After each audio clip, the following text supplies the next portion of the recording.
Hi, this is Bruce Love with Financial Advisor IQ, and I'm here with Lee Munson, who's the CIO of Portfolio Wealth Advisors.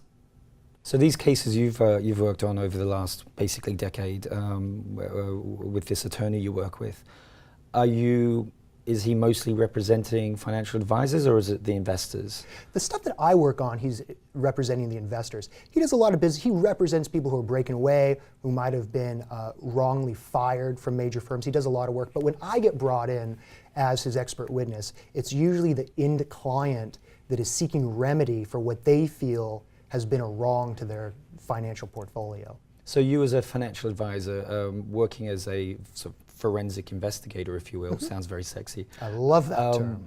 What exactly does the work involve for you? The first thing what people don't think about, because you have your typical forensic witness, and they're usually CPAs or people with an accounting degree. I have a chartered financial analyst charter. I'm a CFP as well, so I have that background. The first thing I'm doing is I'm working on case selection.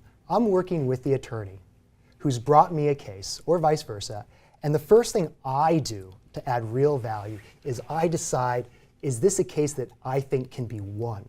Is there something there that's not just an ethics violation? Do I see a real law get broken? And then from there, I hand it back to Clinton, and he's there to be the attorney, because I don't practice law.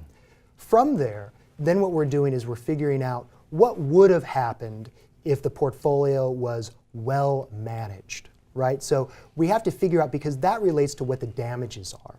And then at that same time, anybody can do those raw spreadsheets. It's easy for me. A lot of people could do that. But I'm adding the value of case selection, and I'm also interfacing with the clients as well, interviewing them so that I can see what was happening from my perspective as an advisor versus the client only interfacing with the attorney that doesn't have 20 years in the business.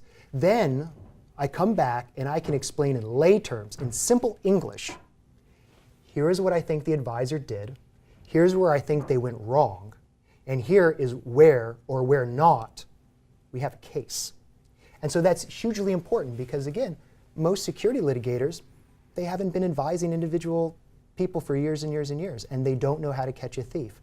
I worked on Wall Street in the 90s as a stockbroker. I know all the tricks, right? So when you're talking to clients, you're trying to get a feel for how the advisor was advising them, what questions they were asking, were they the right questions, did they do the risk analysis appropriately? Correct. Right. Was it suitable? Because the real issue is whether something is suitable or whether something's in the best interest of that client. That line is getting blurred right now, and especially in arbitration, there's a little bit more leeway to say, even though you might hide behind the suitability concept, saying, I didn't do what's in their best interest, I did what was suitable. When you get into FINRA arbitration, we definitely look at that. But at the end of the day, if something is egregious, misguided, and if that advisor held themselves out to be a person that was trustworthy, if they held themselves to the public, they held themselves to the client as somebody that does work in your best interest, you break it, you buy it. And that's what we're seeing, where people are under the direct impression that this person is working in their best interest because that has been what it's been communicated.